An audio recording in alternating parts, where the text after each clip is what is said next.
Video kali ini saya akan menjelaskan mengenai Pancasila sebagai sistem etika. Perlu kita ketahui terlebih dahulu apa itu pengertian etika. Jadi, etika berasal dari bahasa Yunani, ethos yang artinya tempat tinggal yang biasa, padang rumput, kandang, kebiasaan, adat, watak, perasaan sikap, dan cara berpikir. Etika dalam arti luas ialah ilmu yang membahas tentang kriteria baik dan buruk. Etika pada umumnya dimengerti sebagai pemikiran filosofis mengenai segala sesuatu yang dianggap baik atau buruk dalam perilaku manusia. Keseluruhan perilaku manusia dengan norma dan prinsip-prinsip yang mengaturnya itu kerap kali disebut moralitas atau etika. Ada beberapa aliran etika yang dikenal dalam bidang filsafat, meliputi etika keutamaan, teologis, deontologis. Etika keutamaan atau etika kebajikan adalah teori yang mempelajari keutamaan, artinya mempelajari tentang perbuatan manusia, baik atau buruk. Etika keutamaan ialah baik hati, belas kasih, terus terang, bersahabat, murah hati, percaya diri, berani, santun, jujur, mandiri, bijaksana, peduli, dan toleran. Etika teologis adalah teori yang menyatakan bahwa hasil dari tindakan moral menentukan nilai tindakan atau kebenaran dan dilawankan dengan kewajiban. Dan yang ketiga, etika deontologis adalah teori etis yang bersangkutan dengan kewajiban moral sebagai hal yang benar dan bukan membicarakan tujuan atau akibat. Etika Pancasila adalah cabang filsafat yang dijabarkan dari sila-sila Pancasila untuk mengatur perilaku kehidupan bermasyarakat, berbangsa, dan bernegara di Indonesia. Oleh karena itu, dalam etika Pancasila terkandung nilai-nilai ketuhanan, kemanusiaan, persatuan, kerakyatan, dan keadilan. Yang pertama, sila ketuhanan mengandung dimensi moral berupa nilai spiritual yang mendekatkan diri kepada Sang Pencipta. Yang kedua, sila kemanusiaan mengandung dimensi humanus, artinya menjadikan manusia lebih manusiawi, yaitu upaya meningkatkan kualitas kemanusiaan dalam pergaulan antar sesama.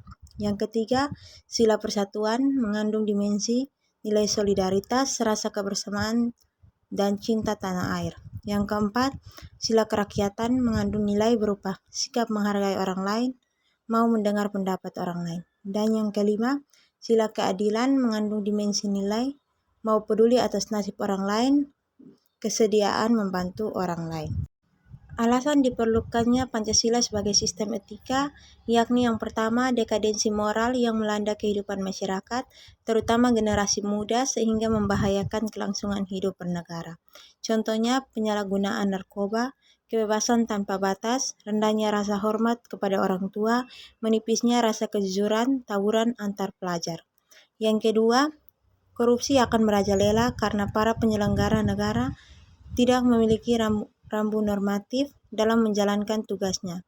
Dan yang ketiga, kurangnya rasa perlu kontribusi dalam pembangunan melalui pembayaran pajak. Hal ini terlihat dari kepatuhan pajak yang masih rendah, padahal peranan pajak dari tahun ke tahun semakin meningkat dalam membiayai APBN.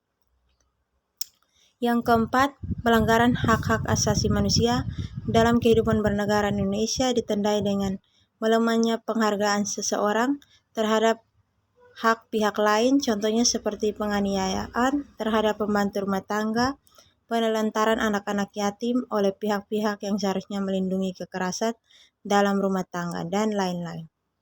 Yang kelima, kerusakan lingkungan yang berdampak terhadap berbagai aspek kehidupan manusia seperti kesehatan, kelancaran penerbangan, nasib generasi yang akan datang, global warming, perubahan cuaca, dan lain-lain. Contoh yang paling jelas adalah pembakaran hutan di Riau sehingga menimbulkan kabut asap. Yang berikut menggali sumber historis, sosiologis, politis tentang Pancasila sebagai sistem etika. Yang pertama, sumber historis. Pada zaman Orde Lama, Pancasila sebagai sistem etika masih berbentuk sebagai filosofis groundsley. Artinya nilai-nilai Pancasila belum ditegaskan ke dalam sistem etika, tetapi nilai-nilai moral telah terdapat pandangan hidup masyarakat. Masyarakat dalam masa Orde Lama telah mengenal nilai-nilai kemandirian bangsa yang oleh Fresh dan Soekarno disebut dengan istilah berdikari atau berdiri di atas kaki sendiri. Pada zaman Orde Baru, Pancasila sebagai sistem etika disosialisasikan melalui peralatan P4 dan diinstitusionalkan dalam wadah BP7. Ada banyak butir Pancasila yang dijabarkan dari kelima sila Pancasila sebagai hasil temuan dari peneliti BP7. Pada era reformasi, Pancasila sebagai sistem etika tenggelam dalam hiruk-pikuk perebutan kekuasaan yang menjurus kepada pelanggaran etika politik. Salah satu bentuk pelanggaran etika politik adalah abuse of power, baik oleh penyelenggara negara di legislatif, eksekutif, maupun yudikatif. Penyalahgunaan kekuasaan atau kewenangan inilah yang menciptakan korupsi di berbagai kalangan penyelenggara negara. Yang kedua, sumber sosiologis. Pancasila sebagai sistem etika dapat ditemukan dalam kehidupan masyarakat berbagai etnik di Indonesia. Misalnya orang Minangkabau dalam hal musyawarah memakai prinsip buat air oleh pembuluh, bulat kata oleh mufakat. Masih banyak lagi mutiara kearifan lokal yang bertebaran di bumi Indonesia ini sehingga memerlukan penelitian yang mendalam. Yang ketiga, sumber politis. Sumber politis Pancasila sebagai sistem etika terdapat dalam norma-norma dasar sebagai sumber penyusunan berbagai peraturan perundang-undangan di Indonesia. Hans Kelsen mengatakan bahwa teori hukum itu suatu norma yang terbentuk piramida. Norma yang lebih rendah memperoleh kekuatannya dari suatu norma yang lebih tinggi.